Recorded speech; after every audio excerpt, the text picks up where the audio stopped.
For the past 3 weeks, this American company, run by former US soldiers and officials, has been airdropping hundreds of tons of maize flour, beans, and salt into South Sudan, one of the world's most desperate pockets of hunger.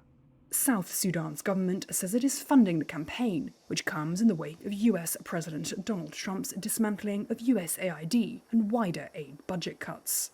Fogbo says it now has 5 project requests in conflict zones in both Africa and the Middle East. But many aid sector veterans see the rising demand for its services as part of a shift towards a more politicised aid model and argue such firms sacrifice humanitarian principles like neutrality and credibility. Here's Fogbo's president, Mick Mulroy. We have a lot of experience in conflict zones, the team does, and we try to use those experience to add to the humanitarian efforts that are already going around the world.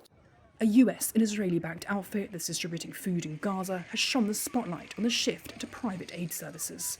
The Gaza Humanitarian Foundation, or the GHF, has bypassed the UN, which accuses it of running militarized distribution zones. Scores of Palestinians have died in shootings near the sites.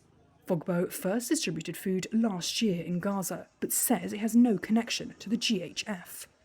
Its operation in South Sudan is raising similar questions because it is working directly on behalf of a party in an active conflict. The aid comes in sacks emblazoned with a national flag, and some people have refused the food because they don't trust the government, whose forces are bombing parts of Upper Nile.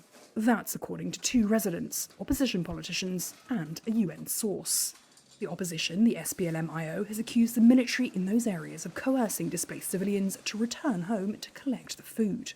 Joel Ajongo, the Minister of Presidential Affairs, denied the coercion, but said the drops into Nasir County were intended to encourage people to return and show it could provide for them. So there are places in Upper Nile, Upper Nile area, the jungle area, that the government doesn't have access to. They're making their collections, generating tax, government commissioners are just away. So there is a need for us, in order for you to claim the legitimacy and the representation of the people of South Sudan, you must have presence in all those places. Although the UN's World Food Programme has plans to distribute over 176,000 US tons of food in South Sudan this year, it said no aid was getting in. South Sudan's government said it had asked Fogbo, rather than WFP, to expedite the rollout and show it was taking responsibility for its citizens.